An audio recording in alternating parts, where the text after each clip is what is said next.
שלום דוקטור איגור סלגניק. שלום פרופסור יוסי ליבין ושלום רב לצופים שלנו.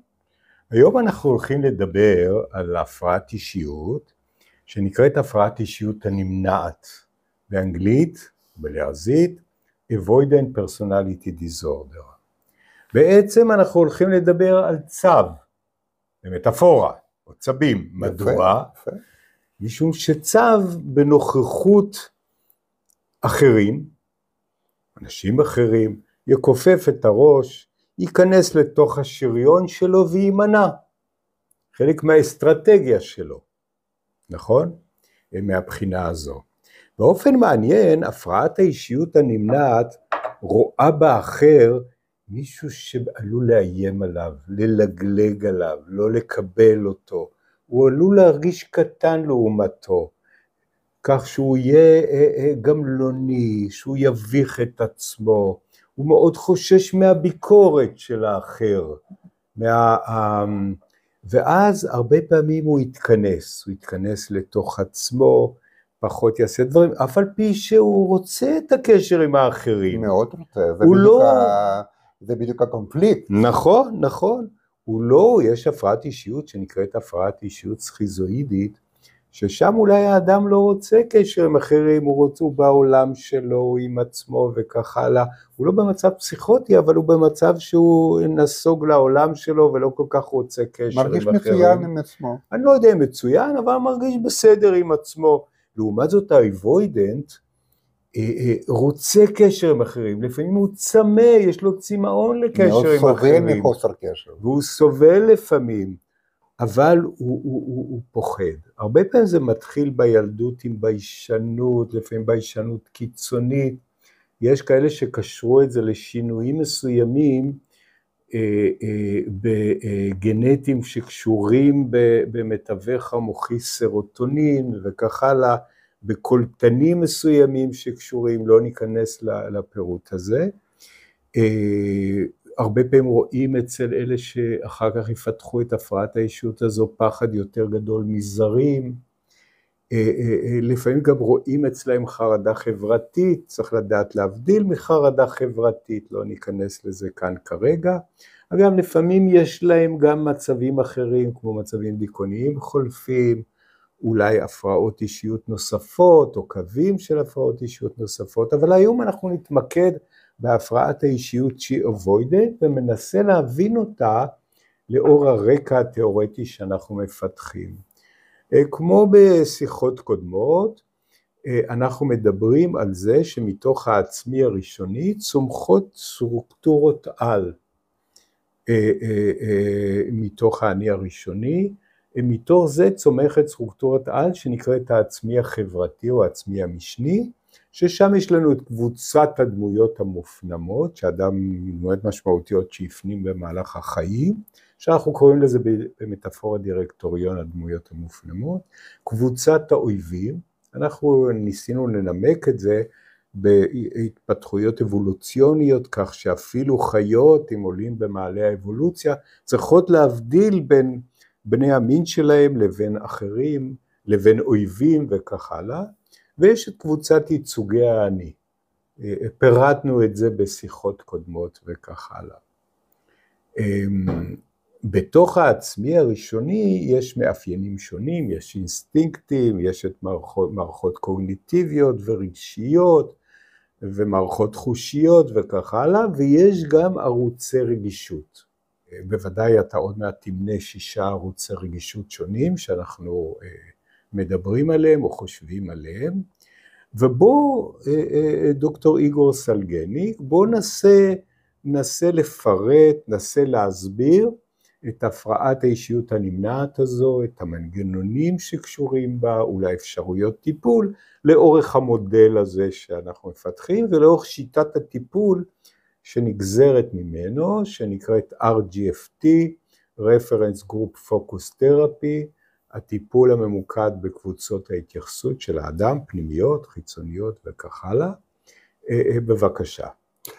כן, אתה הזכרת ערוצי רגישות, אני רוצה למנות ערוצי רגישות שאנחנו תיארנו.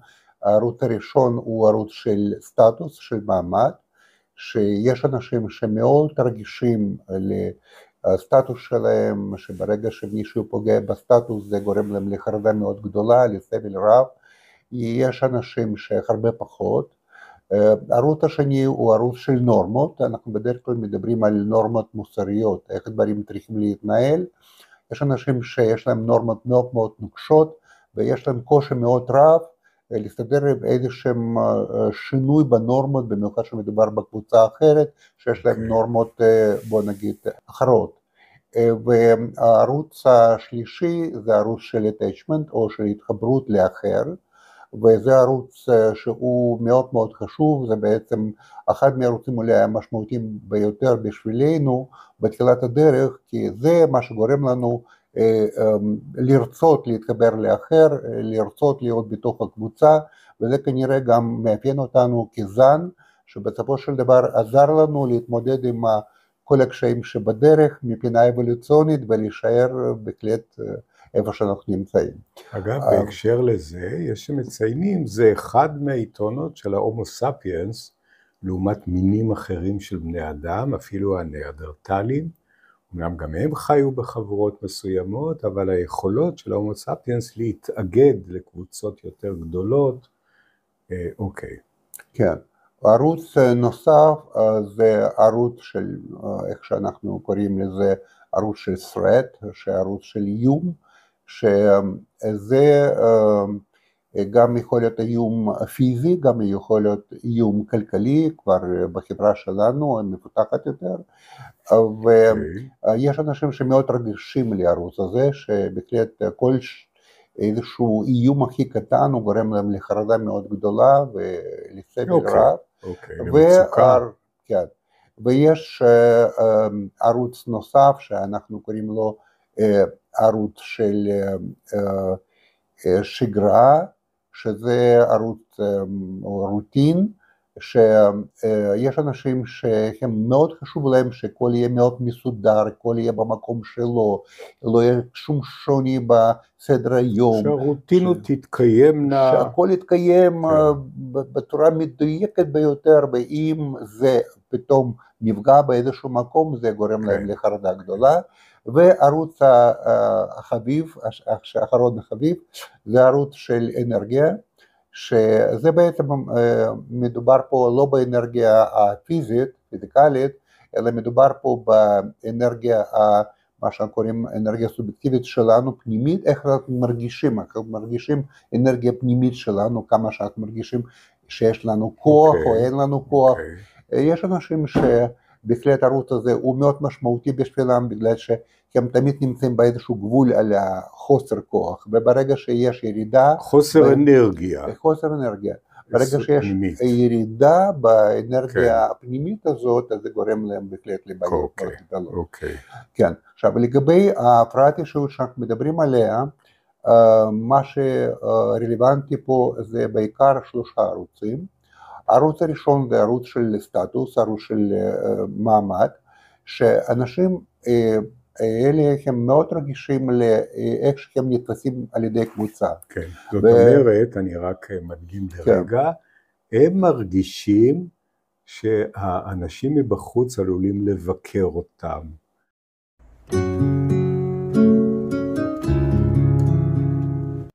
עלולים לראות בהתנהגות שלהם התנהגות לא ראויה, שהם עלולים להתבטא באופן לא נכון, להיות מובכים, והם בעצם רואים את עצמם כקטנים לעומת האחרים, אפילו כנחותים במידה מסוימת, שיבואו במגע עם אחרים וכך הלאה.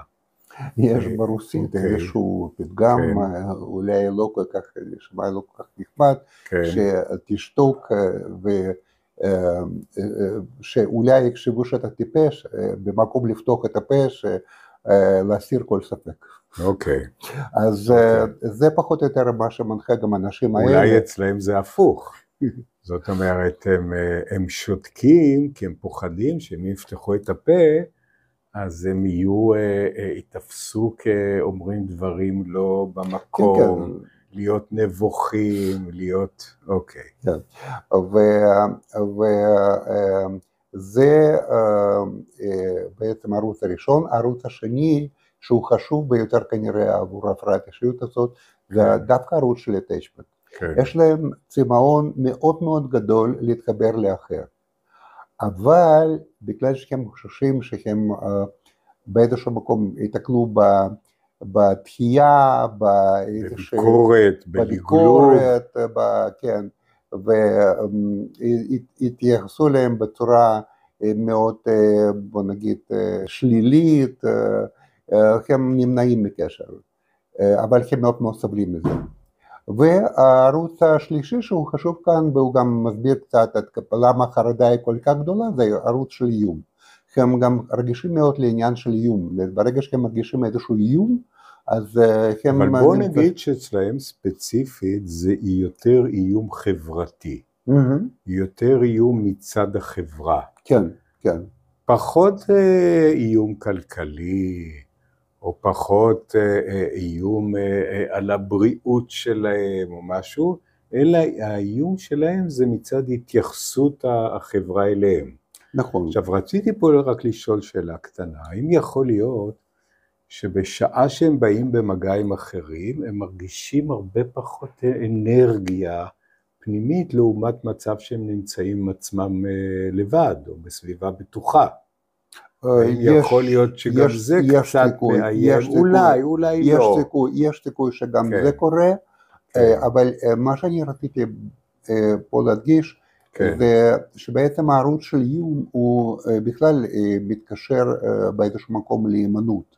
אנחנו מכירים את זה גם בהפרעות אחרות. זה אחד מהמנגנונים.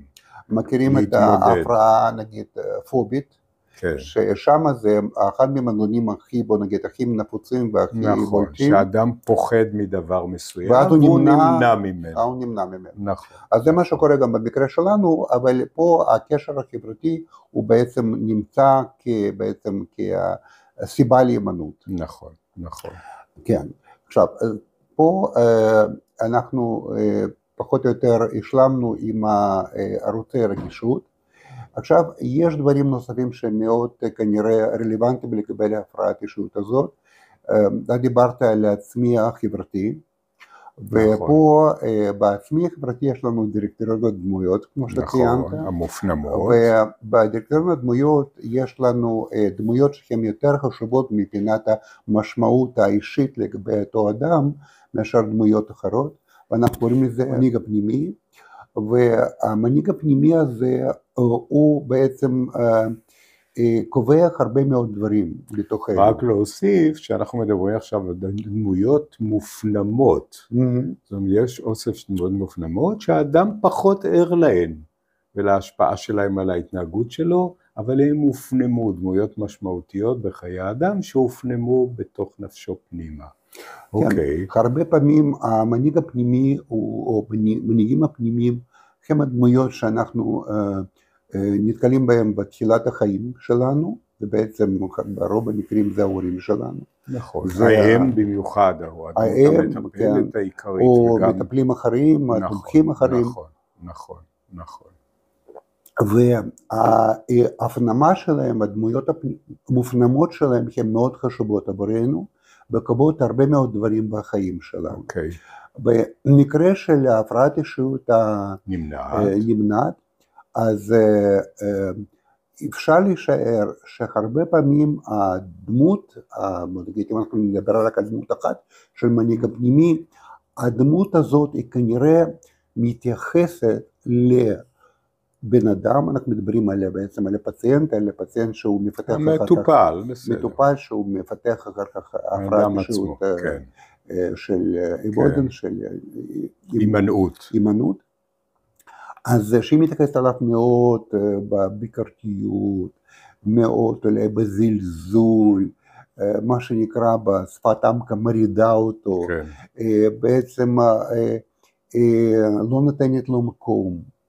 ומצד השני, כמו שדיברנו, כנראה אצל אותם אנשים עם הפרעת האישיות הזאת, הערוץ ה-attachment, הערוץ של התחברות, הוא דווקא מאוד מאוד חזק. תסביר מה אתה מתכוון חזק. הם מאוד מאוד מאוד מאוד רוצים להתחבר, הם מאוד מאוד רוצים להיות עם אמא, הם מאוד רוצים להיות מקובלים על ידי אמא, אבל האמא לא מאפשרת את זה. אז בוא נגיד, אני בעד להבדיל. יש ערוץ רגישות שהוא התחברות לאחר, attachment. אצלהם יש רגישות גדולה לנושא הזה, בחלק הזה, הם מאוד רוצים להתחבר לאחרים, אבל מאוד יראים, מאוד חוששים.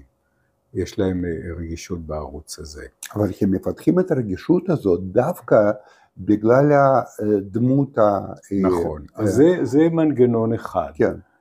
אני הבנתי שיש השערה נוספת, שהורים שמאוד מגוננים, הופנמה דמות שמאוד מגוננת על הילד, מאוד לא נותנת לו להתמודד עם סיטואציות בעולם החיצוני, מתמודדת במקומו, והוא לא מפתח את היכולות, הוא מרגיש inadequate, לא מתאים להשתלב בסיטואציות חברתיות. אבל יש פה מסר מאוד כפול בצד של הדמות המגוננת.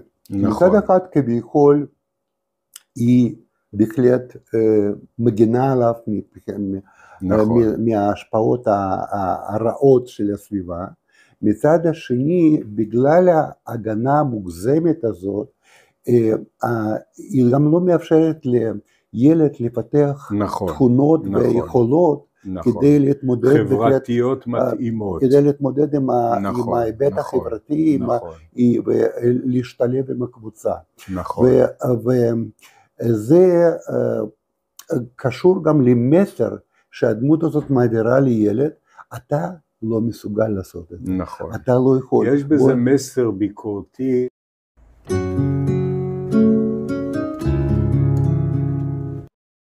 זאת אומרת, הדמות של המנהיג יכולה להיות דמות שהיא ביקורתית, משפילה, מזלזלת, ואז לאדם שמתפתח, הוא חושש מאוד מהאחר, מהתגובה שלו, מאפשרויות שהוא יזלזל בו וכך הלאה.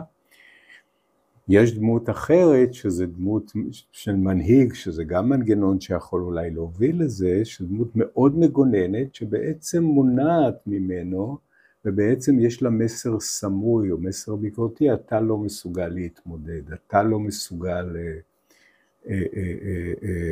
להסתדר חברתית וכך הלאה, אולי גם מבחינות אחרות, אבל הדגש שלנו הוא על החלק החברתי. וגם לא מאפשרת לילד לפתח אותם תכונות נכון. מאוד נכון. חשובות בחיי חברה. נכון, נכון. אז בעצם התוצאה מכך תהיה שאותו אדם הוא יהיה מאוד חרד ברגע שהוא מתקרב לקבוצה של אנשים. לקבוצה, לאדם אחר גם. לאדם אחר, כי בעצם מה שהוא יחשוב, שגם הפעם החוויה תחזור על עצמה, נכון, ועוד נכון. פעם ועוד פעם ועוד פעם יהיה מושפל, כן, כן. הוא ירגיש לא רע, ויכול נכון. להיות, ירגיש רע מאוד, ירגיש שהוא בעצם חסר ערך, וזה יכול להיות לחלוטין לא תואם נכון. לסיטואציה האמיתית. נכון, יכול להיות נכון, שבן אדם נכון. שנמצא מולו דווקא מאוד נכון. חביב כלפיו, כאן יש המחשה ברורה איך הוא תופס את עצמו כלא מתאים, כקטן, לעומת דמות האדם אחר שנתפס כמלגלג וכך הלאה. אנחנו מדברים בסיטואציה החברתית. כן, זאת כן. אומרת, אדם אבוידנט כזה יכול להיות מוכשר, לתרום, לעשות, כך הלאה, אבל הוא מרגיש מאוד אוקוורד, מרגיש מאוד גם לא יודע איך להתמודד סיטואציות חברתיות. נכון. רוצה לבלוע את עצמו בתוך האדמה, ומעדיף לא להיות להתחמק, בקבוצה. ומעדיף לא מעדיף לא להגיע להיות למרות בקבוצה. שהוא מאוד למרות שהוא מאוד רוצה להיות בקבוצה. נכון, נכון. אבל יש לי שאלה. אז דיברנו עכשיו על הדירקטוריון, אבל אנחנו אומרים שבעני החברתי יש את הדירקטוריון, הדמויות המופנמות, קבוצת האויבים המופנמים, ויש גם את ייצוגי האני. מה קורה לייצוגי האני? איך זה מושפע מהדירקטוריון, הדמויות המופנמות? זה מאוד מושפע.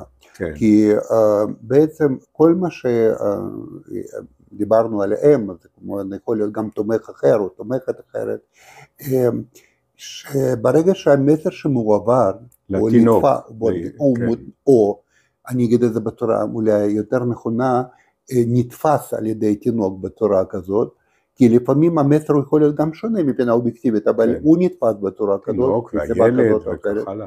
כן, שבעצם זה בסופו של דבר גורם גם לבנייה של דמות המופנמת של עצמי, של אני עצמי, שאני בן אדם שהוא לא מסוגל להתמודד עם החברה, במיוחד שבגלל ההימנעות הזאת, אני חוזר שוב ושוב על החוויה הזאת, אני נמנע, ואז אני מרגיש פחות מושפל, ואז זה בעצם מחזק, כמו גם בהפרעות נגיד של פוביה, או הפרעות דומות אחרות, שברגע שאני לא עושה משהו, אני מרגיש טוב יותר, ברגע שאני עושה משהו, אני מרגיש רע יותר, וזה דוחף אותו יותר ויותר למקום הזה, של להיות מרוחק מהחברה, לא להיות בתוך החברה, ועם תוצאה שהוא מאוד סובל מזה מצד אחד, אבל הוא כל הזמן נמצא במצוקה, הוא כל הזמן נמצא בחרדה, מצד שני הוא מרגיש שהוא גם לא מסוגל אחרת,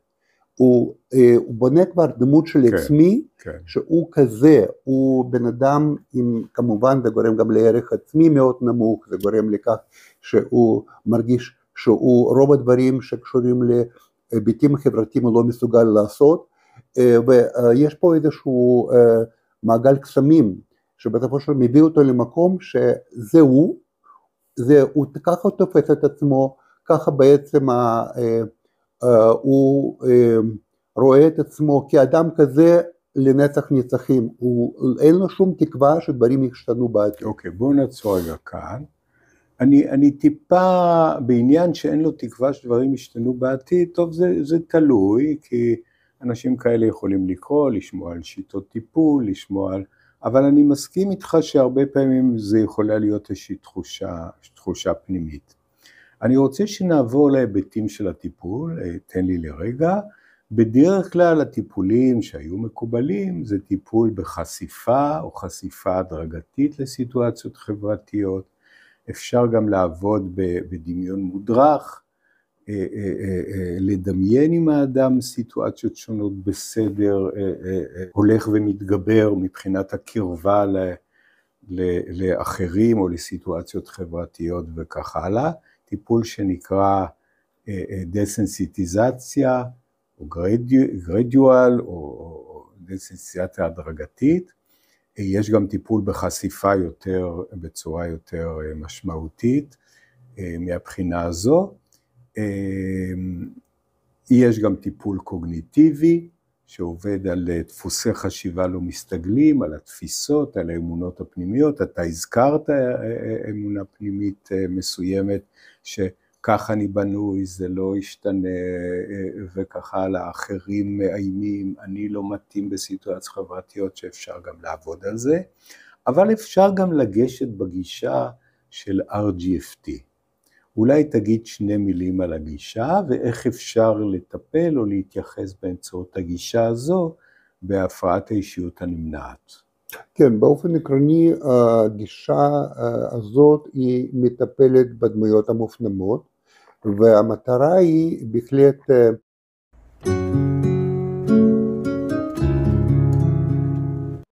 להחליש את ההשפעה של הדמויות המופנמות שהן גורמות, בוא נגיד ככה, לבעיה, לנזק, ולחזק את אותם הדמויות שהן להפך, הן משפרות את המצב. מצד שני, ואנחנו דיברנו על זה גם בעבר, יש פה גם השפעה מאוד משמעותית של מטפל עצמו, שגם הדמות של המטפל היא מופנמת, וחשוב מאוד שבכלל הדמות של המטפל היא בסופו של דבר תהווה איזשהו שוני בשיווי משקל הפנימי, ותגרום לכך שבכלל תמה ההשפעות השליליות יותר, הם ידחו הצידה, ואנחנו יותר ויותר נוכל לחזק אותם הדברים שהם חשובים להתפתחות האדם. בעצם בטיפול מפחיתים את ההשפעה של הדמויות של המנהיגים הפנימיים בדירקטוריון שמובילים להשפעה הזה, מורידים את ההשפעה שלהם, המטפל מגביר את ההשפעה שלו כדמות תומכת, מעודדת וכך הלאה, זה תורם לשינוי, יש גם שינוי בייצוגי האני, זאת אומרת העלאה של הערך העצמי, של התפיסה העצמית בסיטואציות חברתיות וכך הלאה. האם אתה יכול לתת דוגמה מסוימת? כן, אני יכול רק להגיד שבטיפול כמובן בטיפול הזה הספציפי אנחנו יכולים להשתמש בדיוק בערוצי רגישות שהם כביכול בעייתיים אצל התא הפרעת אישיות, במיוחד הערוץ של סטטוס, הערוץ של attachment. קודם כל אנחנו יכולים לנצל את העובדה שהערוץ של attachment הוא כל כך רגיש ובעצם לבן אדם יש כזה צמאון לקשר, אנחנו מקטינים מאוד אותם ההיבטים וגם בוא נגיד מרידים אותם ההגנות שיש לאותו מטופל ומאפשרים לו ליצור קשר ולפחד הרבה פחות מהמפגש עם המטפל. איך עושים את זה מעשית? כן, קודם כל כמובן בגישה מאוד מאוד אמפתית ומאוד מכבדת ומאוד מתייחסת לאותם החרדות וחששות של אותו מטופל, ועם הזמן אחרי שהוא רואה פעם אחרי פעם ויכול להיות שגם יהיה פירוש לא נכון מצד של מטופל של אותה התנהגות של המטפל, גם שם הוא יראה איזשהו איום, הוא יראה איזשהו ניסיון להשפיל אותו, ניסיון לבקר אותו וכן הלאה וכן הלאה. פה אפילו במקרה הזה הספציפי אולי אפילו כדאי קצת לפרש את זה ובהחלט להסביר תוך כדי הטיפול שהדברים האלה הם שונים מאוד ממה שהוא תופס את זה, ובזה גם לפתוח את הדרך. זאת אומרת, המטפל בעצם משתמש גם בדמות שלו שמופנמת אצל המטופל, ובונה דמות שהיא פחות מאיימת, שהיא פחות מבקרת, שהיא נותנת יותר אמון ביכולותיו, שמעודדת אותו גם להגיע לסיטואציות חברתיות כך הלאה. בטיפול גם אם מתייחסים לדירקטוריון הדמויות, מורידים בהיררכיה את הדמות נניח של האם או דמויות משמעותיות אחרות, מורה, מחנך שהיה מאוד ביקורתי ומאוד, או לא נותן לו קרדיט ליכולות שלו וכך הלאה. בעצם משנים במובן מסוים את ההיררכיה בתוך הדירקטוריון הדמויות. זה נעשה הרבה פעמים על ידי שמושיבים את המטופל בכיסא חם, מה שאנחנו קוראים, ונותנים לו לדבר מתוך הדמויות, ושהוא יקבל לאט לאט תובנה להשפעה של הדמויות המופנמות האלה עליו. נכון, נכון מאוד, נכון, נכון, וזה בסופו של דבר מאפשר לו להוריד בוא נגיד את החרדה מפני הקשר עם המטפל, ואז המטפל הוא גם עובד הרבה מאוד על ערוץ של סטטוס. איך הוא עובד? המטפל הוא תמיד בכל מפגש הוא מתייחס לתכונות החיוביות. סליחה. זה היה טיפול שבו לרגע מסוים המטופל עשה רגרסיה, אז לאט לאט מחזירים אותו שוב. מחזירים אותו בחזרה, כן. אז מטפל הוא מתייחס לאותן התכונות שהן מאוד חשובות אצל המטופל, שהוא לא כך רואה אותן בתור כאלה, מעודד אותו בכל תחום שהוא עוסק בו, גם בתחום האישי, גם בעבודה, גם בהקשר לדברים אחרים שהם חשובים לו, ומדגיש את הדברים שהם מאוד מוצלחים אצלו, מאוד חשובים אצלו, ובצורה כזאת הוא לאט לאט מחזק בהחלט את המעלה גם את הסטטוס שלו בעיני עצמו, וכמובן גם בקבוצה הקטנה שהיא נוצרת בין המטופל ומטפל, זה גם קבוצה.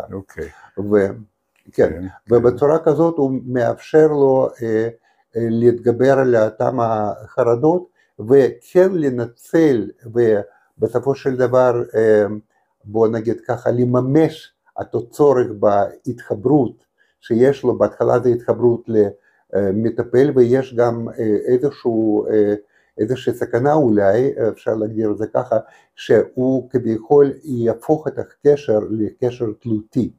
ואנחנו גם דיברת על זה עכשיו, אבל בהחלט יש איזושהי חפיפה לפעמים עם הפרעת אישיות תלותית, זאת אומרת שהוא ילך קצת יותר לכיוון התלותי כמובן, על זה גם חשוב לעבוד בתוך הטיפול, כן, כדי בהחלט גם למנוע את התלות מאותרת או מוגזמת במטפל, ולהשתמש בזה רק בחלקים שהם רק מקדמים אותו, ואז בעצם בסופו של דבר בן אדם הזה הופך להיות הרבה פחות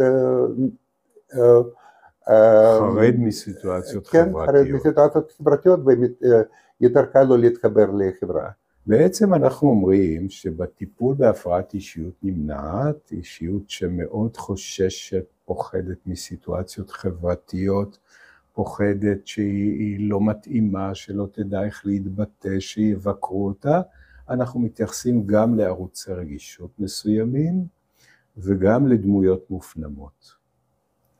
אנחנו משתדלים לרכך או למתן ערוצי רגישות שקשורים בהפרעה, אנחנו מנסים לשנות, להוריד בהיררכיה דמויות מופנמות, במיוחד בדירקטוריון הדמויות, שהן תורמות להפרעה בצורות שונות. יש גם חשיבות לדמות המטפל שמופנמת, שהיא יכולה להיות מקבלת ומעודדת וכך הלאה, אם כי כמובן לפעמים המטופל עלול להשליך על המטפל, שגם המטפל הוא דמות הרי שעלולה בעיניו ללגלג עליו, ופה המטפל לפעמים יכול לפרש את הדבר הזה. כל זה נעשה באמצעות עידוד המטופל בהדרגה להיחשף לסיטואציות חברתיות, כדי שגם יהיה משהו כמו שקוראים לו in vivo במציאות כך הלאה. אפשר לפעמים לשלב את הטיפול ב-RGFT ביחד עם טכניקות התנהגותיות כמו חשיפה או חשיפה הדרגתית. אפשר לטפל גם בסוג של דמיון מודרך שגורם לדסנסיטיזציה, חושף בהדרגה את המטופל לסיטואציות חברתיות שהולכות ועולות בקושי שלהם וכך הלאה. אפשר גם לעבוד, כמו שעובדים בטיפול קוגניטיבי, על כל מיני אמונות ותפיסות לא מסתגלות, ללמוד לתקן אותם ולבסט אותם, כך שיש פה שילוב מעניין שאפשר להשתמש בו לטיפול. אז אני מאוד מודה לך דוקטור איגור סלגני. אני מאוד מודה לך פרופסור יוסי לוין, מאוד מודה לצפים שלנו, ואם אתם אהבתם את הנושא, נא תשימו לייק, תירשמו אם אתם עוד לא עשיתם את זה, ועד לפעם הבאה. כן, תודה, תודה.